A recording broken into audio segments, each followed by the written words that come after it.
E aí, futuros servidores, tudo certo? Hoje a gente vai mergulhar num tema que é figurinha carimbada em qualquer concurso: organização da administração pública. E vamos fazer isso do jeito mais prático possível, analisando questões que já caíram por aí. Vamos juntos?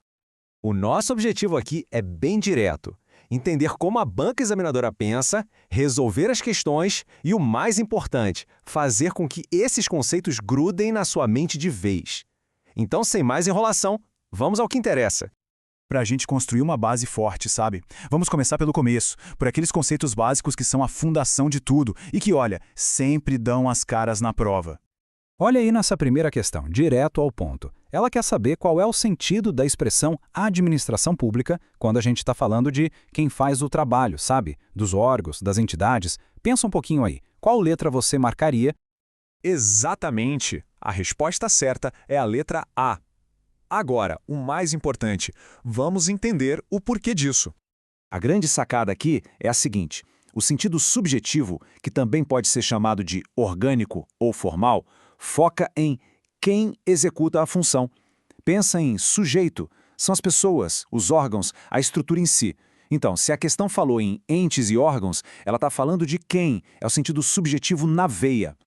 Agora, se ligue em como as bancas tentam dar um nó na nossa cabeça.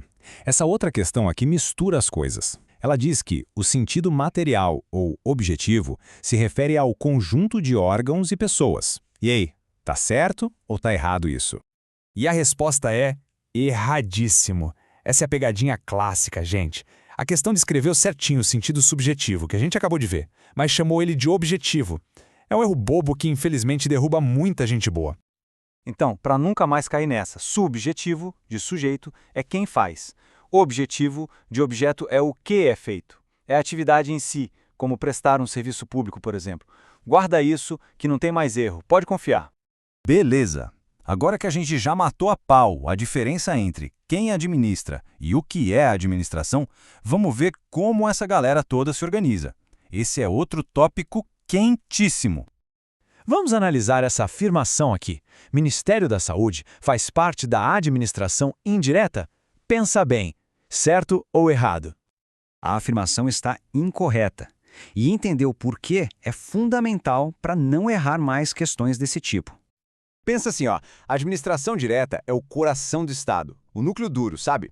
São os órgãos dos poderes, como os ministérios e a presidência da República. Já a indireta é formada por entidades que o Estado cria para ajudar, como o INSS, a Petrobras, a Anvisa. Elas têm vida própria, personalidade jurídica. Então, um ministério é o exemplo perfeito de administração direta. Essa questão aqui é bem interessante porque ela fala do papel dos três poderes. A afirmação diz que todos eles, sem exceção, manifestam a vontade do Estado e exercem atividade administrativa. Isso está certo? Sim, certíssimo. É um erro muito comum achar que só o Poder Executivo administra, mas, na verdade, todos os poderes, cada um do seu jeito, têm funções administrativas. E isso nos leva direto a esse princípio fundamental da nossa Constituição. Embora cada poder tenha a sua função principal, um faz as leis, o outro executa e o outro julga, todos eles precisam se organizar internamente. O Judiciário precisa administrar seus tribunais, o Legislativo precisa administrar o Congresso. Isso é exercer a função administrativa. Simples assim. Ok, depois de passar por essas questões, vamos fazer um resumo estratégico.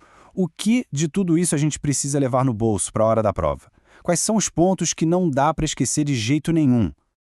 Então anota aí o resumo da ópera. Primeiro, tem que saber de cor a diferença entre sentido subjetivo, que é o quem, e objetivo, que é o que.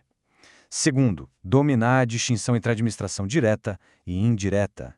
Terceiro, entender o princípio da harmonia dos poderes. E por último, lembrar que os três poderes administram. Esses são os pontos que as bancas amam cobrar, de verdade. E com isso, a gente vai chegando na nossa mensagem final por hoje. Lembrem-se sempre, cada conceito que a gente domina é um degrau a mais que subimos na escada da aprovação. O esforço que a gente faz hoje é o que vai garantir a nomeação lá na frente. Manter essa dedicação focada é o segredo. E se esse nosso bate-papo aqui foi útil, se ajudou a clarear as ideias, não se esqueça de se inscrever no canal e deixar aquele like, porque isso dá uma força gigantesca para a gente continuar produzindo mais conteúdo. E a opinião de quem nos assiste é super importante. Conta pra gente aí nos comentários. Que outros assuntos de concurso seria legal a gente analisar nesse formato? As sugestões de vocês são ouro. E para complementar os estudos, eu separei uns links bem bacanas com materiais de apoio que estão na descrição do vídeo e também no comentário fixado. São recursos que podem, de verdade, fazer a diferença na sua preparação. É isso, pessoal. Muito obrigado pela atenção. Futuros nomeados, o foco continua sempre. A gente se vê na nossa próxima análise. Até lá!